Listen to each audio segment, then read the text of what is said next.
Nous sommes le 1er mai. Traditionnellement, dans de très nombreux pays du monde, les banderoles sont donc de sortie. Ce matin, avec notre invité de la rédaction, nous prenons la direction de la France avec un 1er mai 2023, pas comme les autres. Et avec nous ce matin, Bruno Cotresse, bonjour. Bonjour. Merci d'être avec nous. Vous êtes politologue, vous êtes chercheur au Cevipof. Alors le 1er mai, je le répète, c'est la tradition. On défile sous les banderoles en France. C'est un rassemblement qui est aussi une 13e journée de mobilisation contre cette réforme des retraites, la façon dont elle a été adoptée.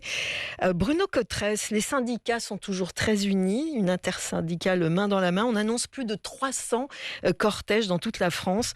On peut s'attendre à quoi? Un déferlement de travailleurs et de travailleuses? Déferlement, on verra. En tout cas, ce qui est sûr, c'est qu'il y aura une très importante mobilisation avec un énorme symbole. La première fois depuis 17 ans que les syndicats français vont défiler unis avec un seul cortège dans la plupart des villes. Donc un très important symbole et un moment extrêmement important.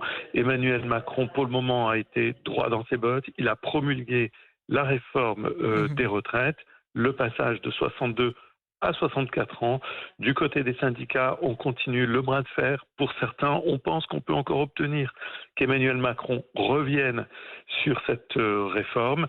Emmanuel Macron, de son côté, et la Première ministre ont multiplié les appels à venir dialoguer maintenant pour les syndicats.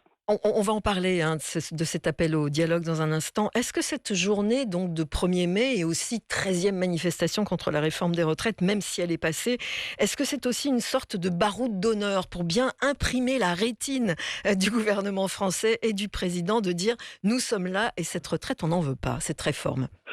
Oui, bien évidemment, cette 13e journée de mobilisation, elle entend d'abord passer un message à Emmanuel Macron qu'il n'en a pas fini avec les syndicats, qu'il n'en a pas fini avec cette réforme des retraites. Il y a une dimension effectivement un peu baroud d'honneur parce que tout le monde a bien compris que le chef de l'État ne reviendra pas en arrière. Tout le monde a bien compris que cette réforme des retraites, au fond, finira par rentrer dans nos vies.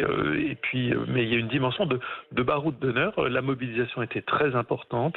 C'est l'un des plus grands mouvements de mobilisation sociale en France depuis les 20 ou 30 dernières années. Et il s'agit pour les syndicats de sortir la tête haute. On va reprendre la petite phrase de Sophie Binet, c'est la nouvelle secrétaire générale de la CGT. Elle appelait Sophie Binet à un raz-de-marée populaire, historique, un rassemblement festif. Elle a appelé aussi les préfets de police, que la police ne fasse pas dans la surenchère, pas de provocation policière. On s'attend aussi à on parlera un petit peu du dispositif après qui est mis en place. On s'attend à des débordements, encore une fois. Alors c'est vrai qu'au cours des dernières journées de mobilisation, on a vu malheureusement le retour de ces fameux Black Blocs qui, à côté des manifestants, parce que ce ne sont pas les manifestants, l'immense majorité des manifestants vient de manière sincère et pacifique. Les syndicats ont vraiment montré leur capacité à organiser de très grosses manifestations dans un état d'esprit festif et parfaitement pacifique. Malheureusement, depuis les 2 ou 3 dernières journées de mobilisation, on a vu le retour de ces casseurs.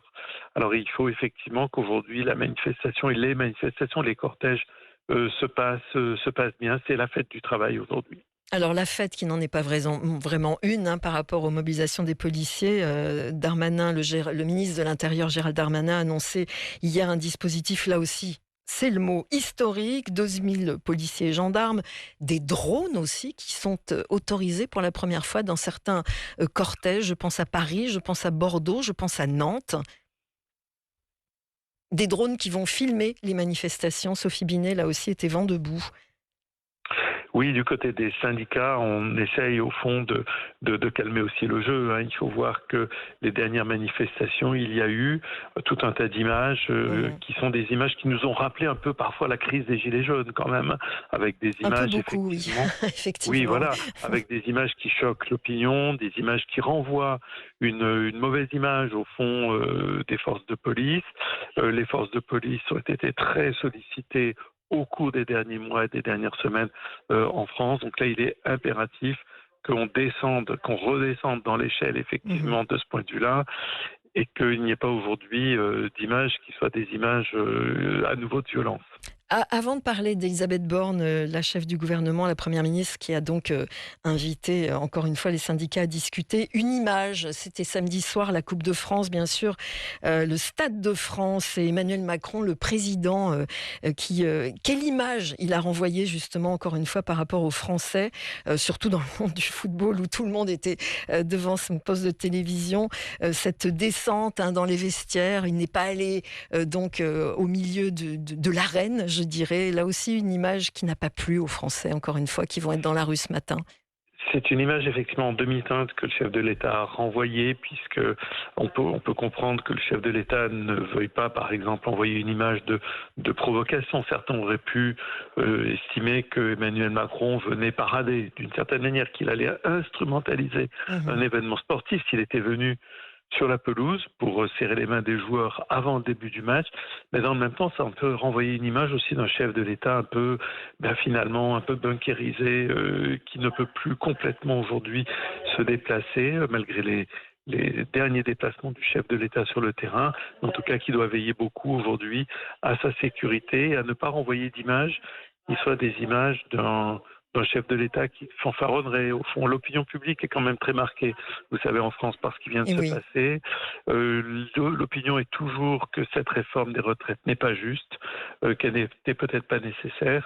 Et Emmanuel Macron est dans une phase de tentative, c'est vraiment de tentative de reconquête d'une partie de l'opinion publique. Allez, je vais reprendre ce mot, la tentative. Elisabeth Borne qui tend la main aux syndicats, eux aussi sont dans un état difficile par rapport au gouvernement. Elle a lancé ou elle va lancer, entre guillemets, alors des invitations à venir discuter. Les syndicats, eux, doivent en discuter, doivent donner leur avis mardi matin. Vraiment, le fil est cassé entre les deux. Qu'est-ce qu'ils vont répondre et maintenant, je dirais, que vont-ils faire ? Il y a presque une partie de poker menteur au fond entre le gouvernement et les syndicats. On voit qu'il y a une dimension très stratégique. Le gouvernement de son côté met au défi les syndicats de ne pas venir autour de la table discuter de thèmes qui sont essentiels pour les syndicats et les syndicalistes. Travail, rémunération, formation professionnelle. Effectivement, comment peut-on imaginer que des syndicats ne viendraient pas discuter de ces points qui sont les fondamentaux de l'action syndicale ? Et puis, dans le même temps, on voit bien que le gouvernement essaye de reprendre la main et de dire, voyez, finalement, c'était un mauvais moment, la réforme des retraites, on est en train de fermer la parenthèse, on passe à autre chose. Et du côté des syndicats, on est un peu embarrassé, on a la CFDT qui va venir sans doute assez rapidement discuter. Ce sont des thèmes sur lesquels la CFDT a toujours été en pointe. Et puis en même temps, la CFDT, elle tient à conserver cette unité syndicale. Donc on verra demain, mais c'est l'enjeu de cette intersyndicale de demain, comment trouver une position qui ménage au fond toutes les sensibilités à l'intérieur du mouvement syndical. Et oui, Laurent Berger, donc le secrétaire général de la CFDT, il va quitter son poste. Il a bien dit que oui, il irait discuter avec Elisabeth Borne. Il dit aussi qu'il y aura des préalables en termes de méthode, en termes de sujet de fond. On a l'impression que ces préalables ont été posés il y a des mois et des mois avant et que ça n'a rien donné en fait. Oui, il y a une problématique que Laurent Berger a qualifiée de temps de décence, en disant on ne peut pas, nous, du jour au lendemain, revenir discuter avec Elisabeth Borne alors que le fil a été tellement cassé entre nous. Donc il y aura sans aucun doute, du côté du gouvernement, il faut apporter des preuves. Il faudra notamment dire des choses assez précises sur des points fondamentaux, et en particulier cette problématique des rémunérations. Le pouvoir d'achat, nous avons en France, comme partout, nous avons en France cette crise de l'inflation, les prix qui flambent à la consommation, les prix qui sont très élevés à la pompe malgré l'aide, les dispositifs d'aide, le litre d'essence en France est pratiquement à 2 €. Et donc il y a une problématique importante de pouvoir d'achat, et au-delà de cette problématique de pouvoir d'achat, la question des rémunérations de manière un peu plus structurelle. Le gouvernement a du mal à expliquer les raisons pour lesquelles nous vivons dans un pays riche et pourtant beaucoup de gens galèrent, ont le sentiment qu'ils n'y arrivent pas avec leur rémunération. Donc il va falloir que le gouvernement mouille sa chemise fortement et notamment obtienne du patronat une vraie renégociation des syndicats, des salaires en France. Des salaires, oui. Donc réponse des syndicats mardi matin. Merci Bruno Cotrez d'avoir été avec nous en ce lundi 1er mai. Plus d'1,5 million de personnes attendues, annoncées par les syndicats sous les banderoles aujourd'hui en France. Je rappelle que le 1er mai, c'est aussi le SMIC qui va évoluer de plus de 2% en France. C'est aussi à partir de ce lundi 1er mai l'augmentation du tabac, la barre des 11 € désormais atteinte en France pour son paquet de cigarettes. Merci d'avoir été avec nous. nous, Bruno Cotresse, ce lundi. Merci à vous.